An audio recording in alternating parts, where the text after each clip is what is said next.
Hello, everybody. I'm Del with Healing Frequencies Music, and today we have Merlin. Merlin, would you like to say hi to everybody? He's like, I am so not impressed. Merlin is an 8-year-old Maine Coon who normally likes to sit on my lap, but because I picked him up and said, I want to introduce you to everybody, he is like, Mom, what are you doing to me? Anyway, I'm going to give you a kiss, Merlin.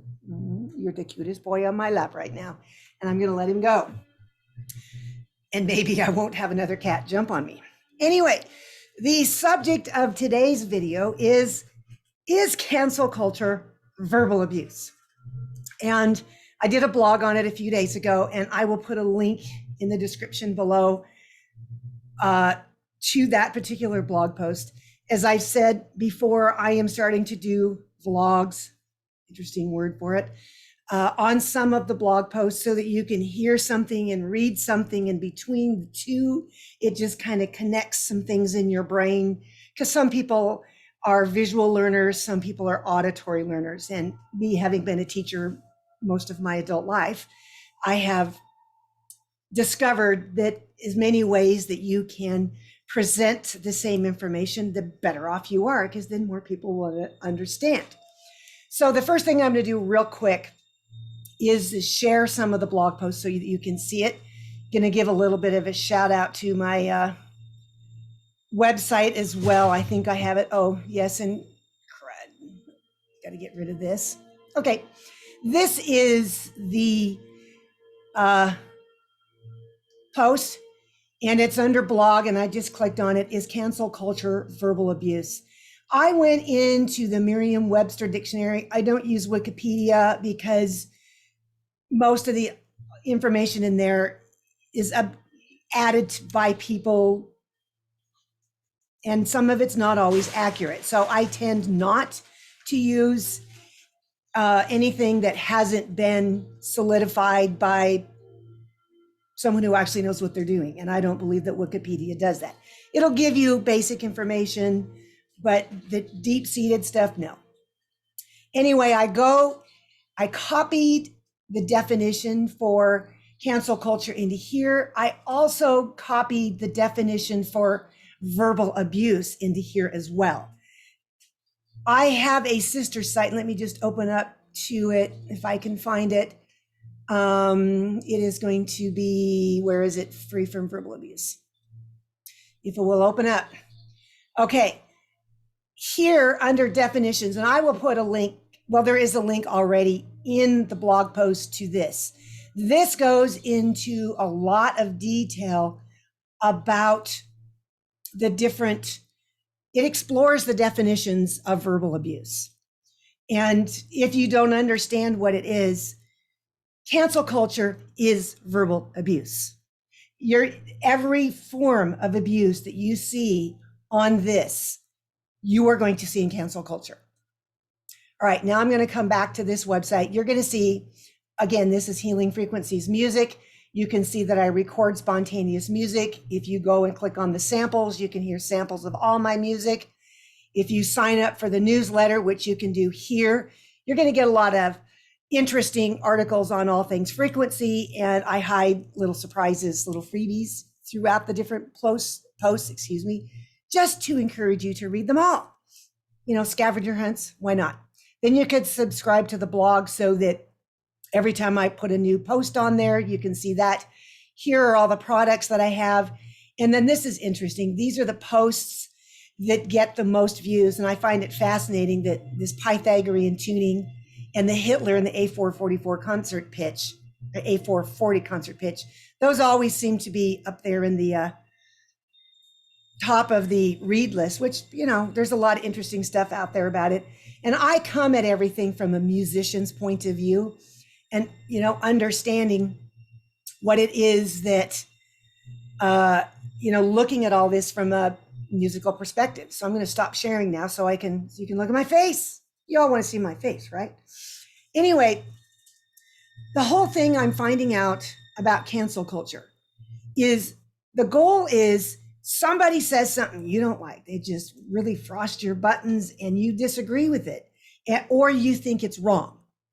I guess the biggest thing is if you think that their idea or that they're saying something that goes against the narrative of what you have felt to be true,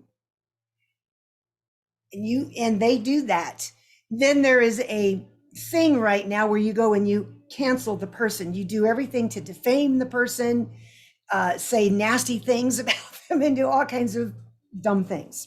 Sorry, that's what it is. I never think it's right to attack anyone.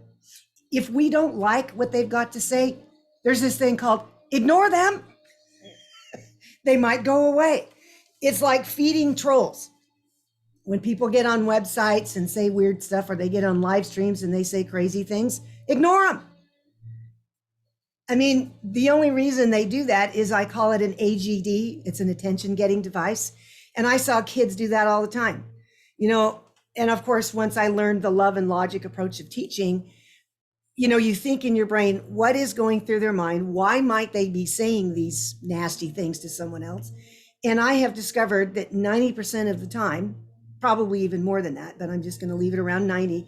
The reason people say stupid stuff is they want attention because they're not feeling good enough about something within themselves.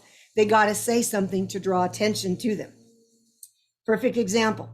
One day I'm teaching, it's a kindergarten music class, and this little kindergartner comes up to me and says, Miss H, Miss H, Miss H, and yanking on my shirt really hard. And he goes, Johnny stuck his tongue out at me. And I went, was it black? The kid just goes, what? And I said, was it black? And he goes, no. I said, well, then you have nothing to worry about. So the kid goes back and he sits down. Now I assessed that the reason that he was saying that to me is he needed attention. Now I gave him attention in the opposite of what he expected, but it still quieted him down. And I share a story in this blog post of where we had a fight in our neighborhood a couple of years ago, and people were being people, especially when people get drunk, they do interesting things. And I ended up getting in the middle of the fight. Not something that I normally do, but something just rose up within me. And I knew that I was going to have the strength to go, and whatever it was that I needed to do, I could do it.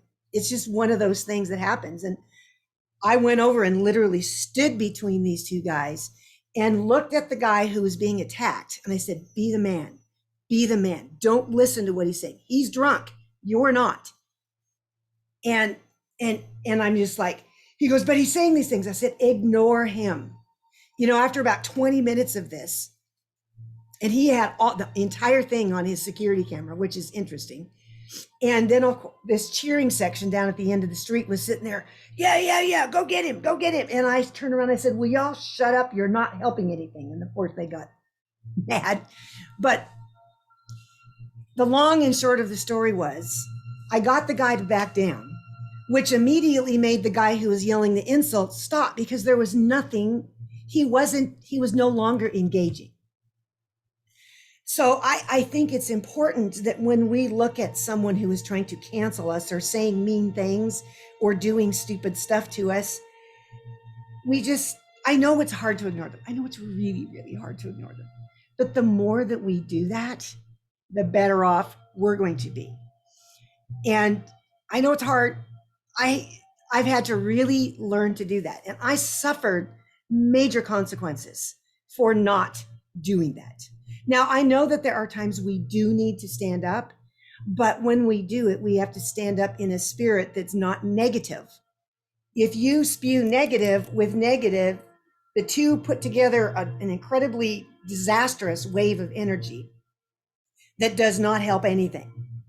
But if you take this little negativity that's on, and then you take a wave of energy that has peace, you got a wave of energy, and you just release peace over what this is, it does calm it down. And I know that might be hard to believe, but I've been practicing doing that for years. And I'm finding the more I do that, the better off I am and the less affected I am by all the nastiness out there. Now I'm going to say something else. This whole cancel culture thing has infected the media in general. And I find that extremely sad. and I'm not going to name any media of any form. If the shoe fits, wear it. That's all I'm going to say. But really what is going on right now is the same thing that we saw Hitler do, in the fact that he just blasted propaganda at the people. Whatever narrative he wanted, he constantly fed it. Now, the thing is, if what we are listening to, what we are watching, what we are hearing produces a fear in us, then they're getting what they want. Plain and simple.